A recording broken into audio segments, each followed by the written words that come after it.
Welcome to the Point of Convergence podcast. I am your host, Grant Lira. Get ready to sit down, tune in, and implement. Remember, the knowledge you learn here and anywhere else in your life is only worth something to you if you use it. So get implementing after this episode and enjoy. Welcome back to another episode of Point of Convergence. Today, we are joined by John McDonald of Some Talented People. And John and me had a few conversations before, one of my good friends now, and I'll let him introduce himself and kind of take the floor here for a little bit. Okay, so Grant, thank you very much for this. I know we missed a potential recording which turned up at midnight on my calendar, so I don't know what calendars are doing these days. I'm speaking here to your followers today. I'm trying to achieve something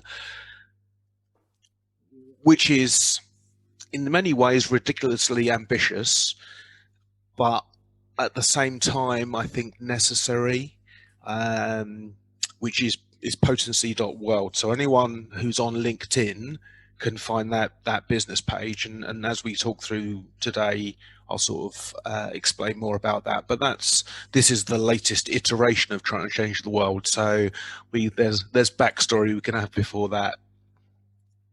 Well, there we go. So I guess let's get into that because, I'm curious, about exactly kind of how that all started, Some Talented People, potency.world. Like, let's talk a little bit about both of those things and kind of how you came into that light.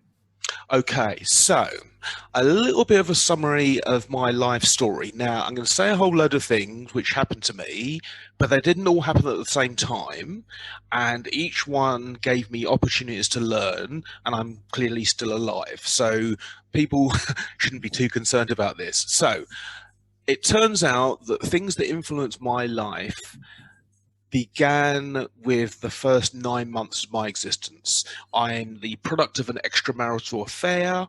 My birth mother is Nigerian, was forced to marry at 19, gave birth to me at 20, and was threatened to be left in London with no support if she didn't give me up for adoption.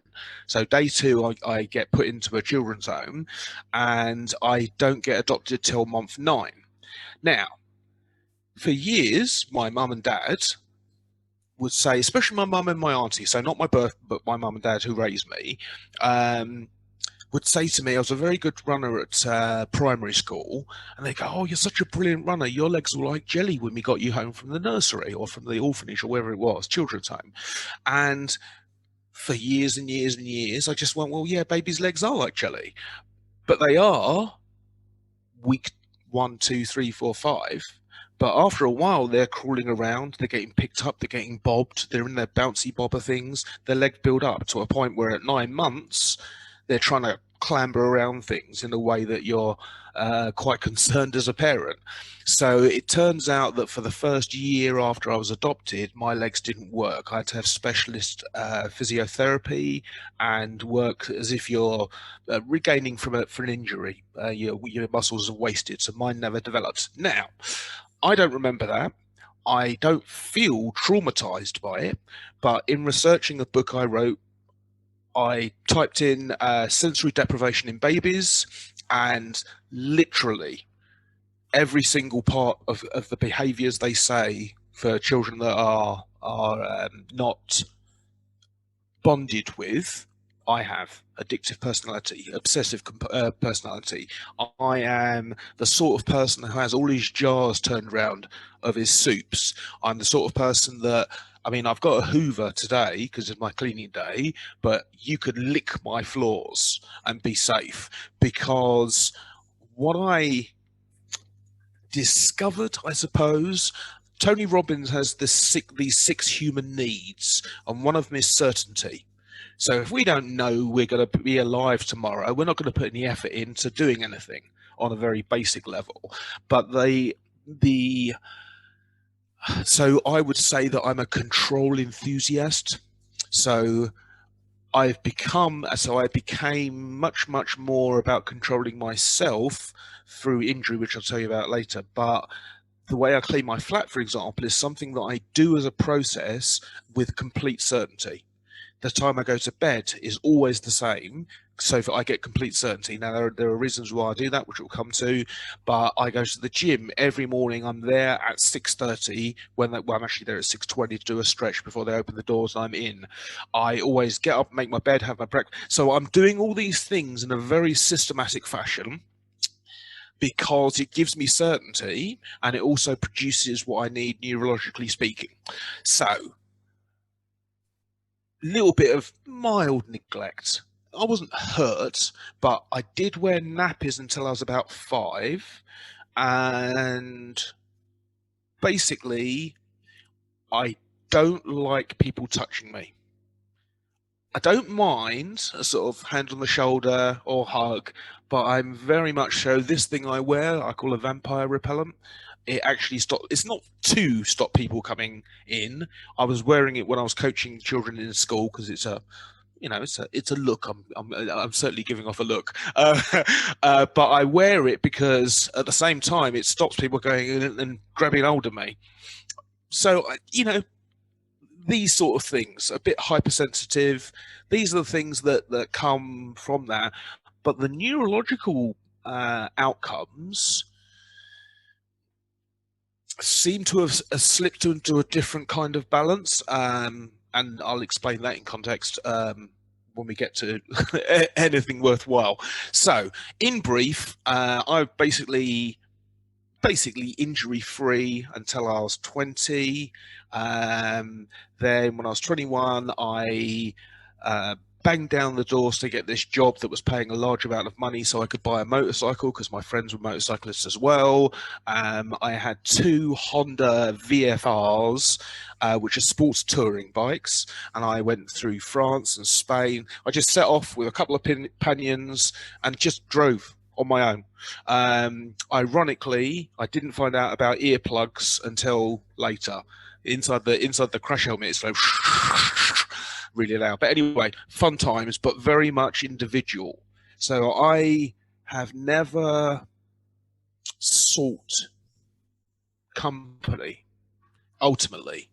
But the thing is, I'm really enthusiastic. So I am able to create change, but I realized that what I'd been doing was trying to impose my version of what I thought was good on other people. And it literally is only in the last 4 years that I found out what the difference is, but we'll get to that. So, had the motorcycle, bought this really fast sports bike. Then in 1996, I had an accident and my upper right body is completely paralyzed, spinal cord injury. I died when I hit the car, bang, because it pulled out the side road. Then my arm apparently snaps in 2. So the arm went in through the car window, snapped in 2, punched a hole in the rear window. Meanwhile, my body's tipping over the car. I ended up 20 meters down the road, and I was lucky because the car following was a paramedic, and he gave me CPR until the ambulance and fire crew arrived. I become conscious again. I look over, and the first thing I see is thousands of bits of bike on the road. I'm like, oh, fucking hell, my bike. And then what I don't know is that my artery in my arm is severed and it's pumping up. So if you sever an artery 10 foot in the air, 12 foot in the air, so I'm basically losing all my blood. But I'm conscious enough for about 90 seconds, 2 minutes, to give my mum, dad's telephone number, and I was off to see my girlfriend at the time's telephone number, and then apparently I died again. They use, those defibrillators. Yeah. So in hospitals, they put a plastic sheet between you and it. The reason they do that is because when they're just trying to save you at the roadside, it burnt 2 big rings in my chest hair. And I didn't become conscious again until I was going over a speed hump at the entrance to the hospital they took me to. So died twice straight away. And then essentially, if you've ever had toothache, which you've all had, that's nerve pain. So that's one nerve in your tooth exposed to the air.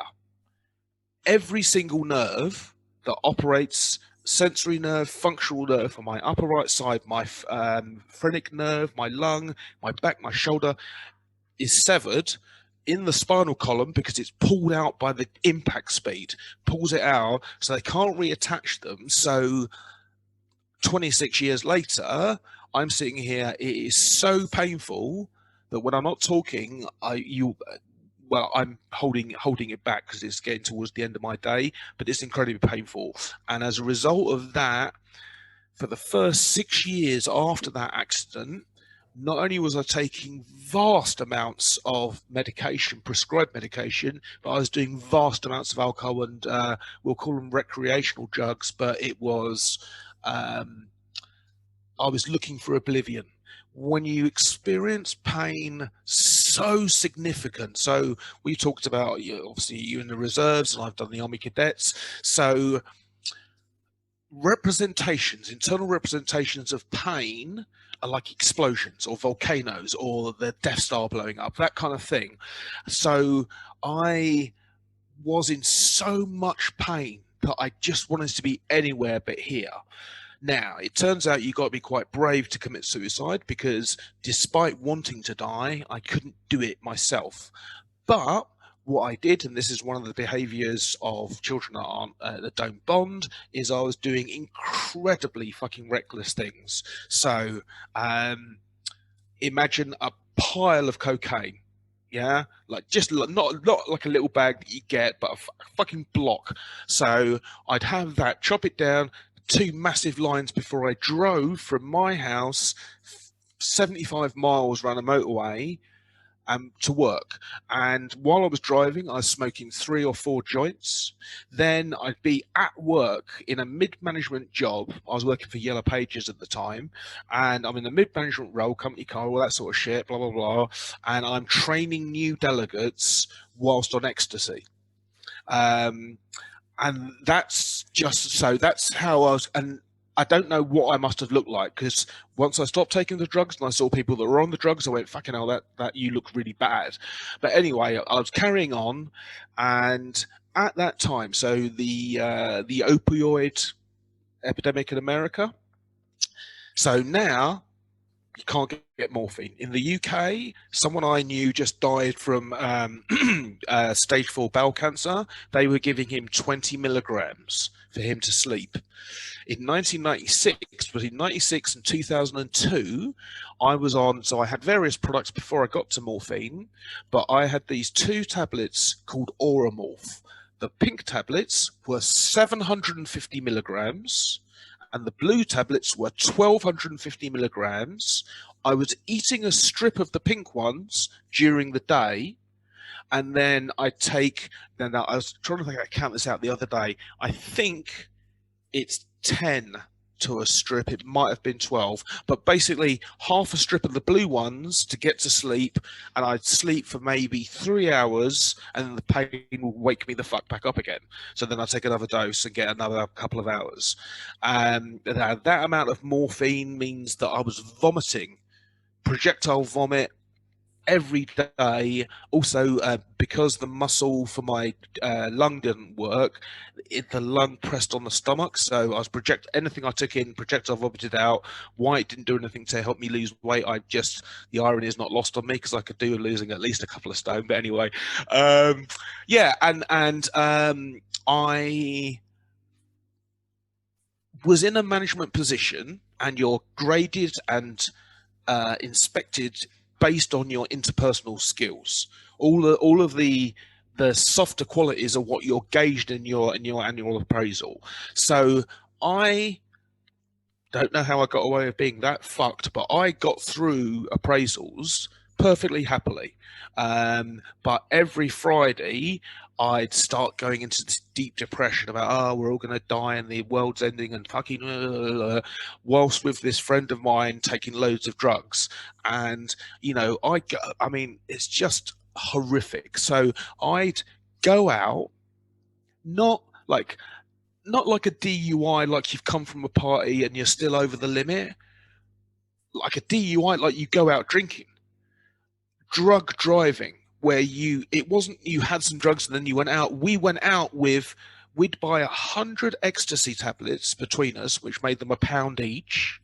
and there was three of us at the time, drive around in my car at high speeds without a seatbelt, pumping music, just fucked. Now, the only reason we didn't crash, and the reason I realized that drugs aren't the answer, is because even with that amount of being fucked, so speed, amphetamine, I used to buy an ounce of speed, mix it into a pint of orange juice, and drink it in one go, and I'd be sitting there going, but the pain was still there. And ultimately, when you realize that you can't get away from it, it's easier then to go, I have to find a different way. And I was lucky because the hospital that I was seen at was it's called the Royal National Orthopaedic, and it's the European Centre of Excellence for orthopaedic surgeries, nerve surgeries, cancers, that sort of stuff. And I'm sitting in the orthotics department of that one day, and they go, volunteers wanted for the hospital radio, which is a radio show.